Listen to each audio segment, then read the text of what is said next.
They mistakenly interpret grouping codes as real ages. This happens when old mainframe logic isn't properly translated into newer systems. So no, there aren't thousands of people over 150 getting checks, but there are a lot of outdated systems that need modernization.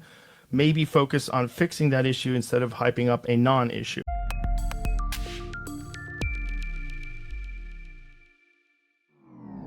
Good day, good people. Thank you for stopping by a quick edition of the Independent Mail. I'm not going to be very long on this video. I just wanted to pop on here and address something that I said yesterday in a video that was actually regarding Mr. Elon Musk and Doge. We had a Trump supporter that had recently obtained employment from the IRS like last October and was just recently let go in the Elon Musk Doge mass hiring, of course, trimming the quote unquote fattened government. And he tweeted to the president to help him and blamed Mr. Elon Musk and Doge. Also in that video, I covered a clip in a story about a Kansas representative that went home to his home district, red district, and he was getting a lot of heat and blowback also over the mass firings of the IRS from Mr. Elon Musk and Doge. So before I dove into that, I wanted to be fair and balanced and give some of the good things that have come about from some of these audits with the Doge department. And one of those was something like how with their audits and the data,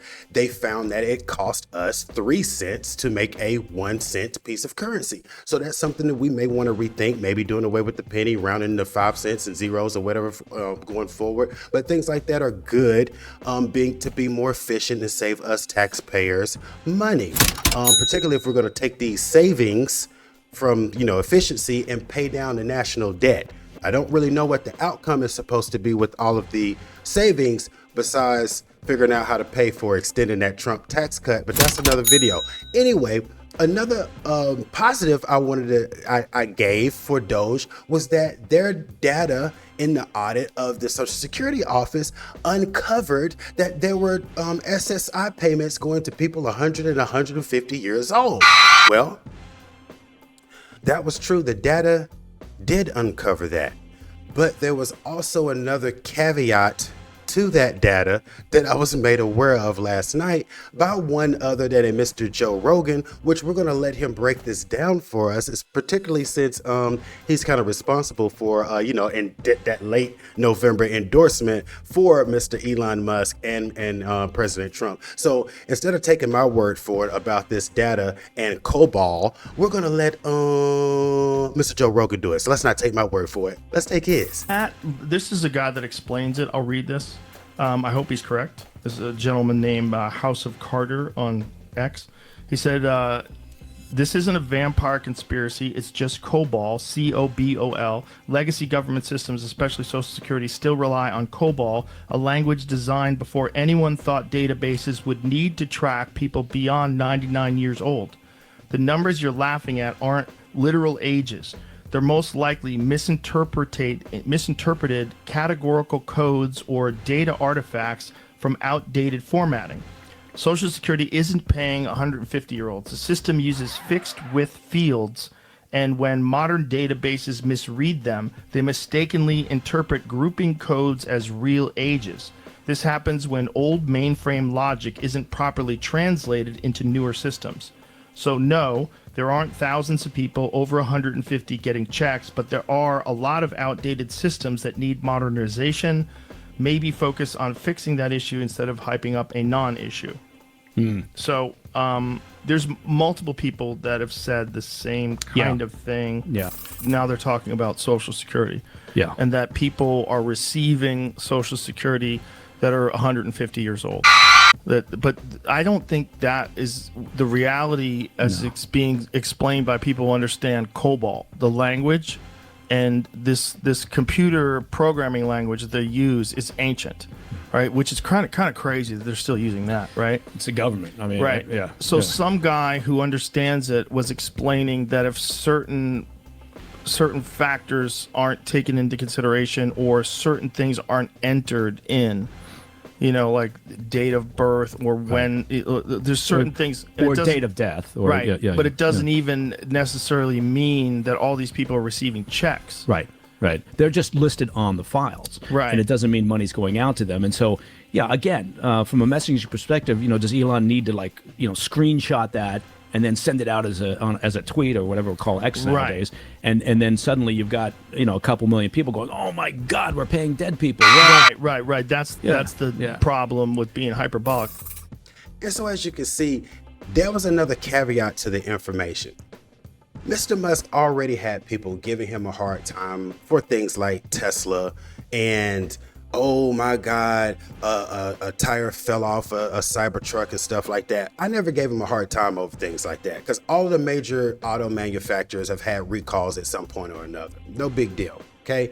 The other thing is people try to knock him down a notch and be like, it's not really that smart. He doesn't produce any stuff. He just hires some good people and they produce it or whatever, whatnot. And the thing is, there's an art form and there's some major props and credibility in knowing how to build up a company and selling it off and things of that nature. So the thing is that we're supposed to be sold though on his leadership. And the thing about leadership is that it starts with you and it stops with you. So with this whole data thing and this fictitious savings of these payments going to 100-year-olds and 150-year-olds, that starts and stops with you. And so that means that there's one of two things that happened here. Number one, under your leadership, under your watch, these best people, these merit-based hires, these people with all of the best qualifications, and you, because you're the best as well, somebody had this oversight of old databases connecting with current databases, that there's like a loss in translation with that. Like nobody knew that. That was an oversight there with all of these best people.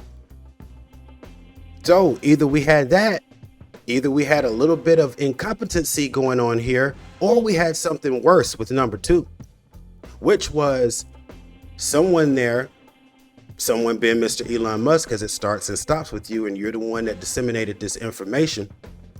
You were aware that, yes, the data in that audit did say that there were 100 and 150-year-olds in that database and perhaps maybe getting Social Security checks. But then maybe you were aware of COBOL and maybe you were aware that it spat out ages that may not have been accurate and definitely didn't mean that they were getting Social Security checks. But then you led us to believe that because you know that most of us are not tech people. We're not programmers, and we definitely don't know about an ancient database called COBOL that the Social Security office runs on. So I just wanted to make this quick video and put that out there because I found that additional information out yesterday, right after I went out there and gave him kudos for saving us billions of dollars that may not have been actually saved. So at this point, we really don't know how much money we've actually saved from this expedition, but it hasn't been long. It's been just a month, so we'll give him that. But right now, this billions in Social Security savings from these dead people, that's not there. The only thing that's actually happened with all these mass firings so far is people are afraid to fly. And that's another video. And you know what? I'm not going to hold you on this one. And so until next time, everybody, peace and stay informed.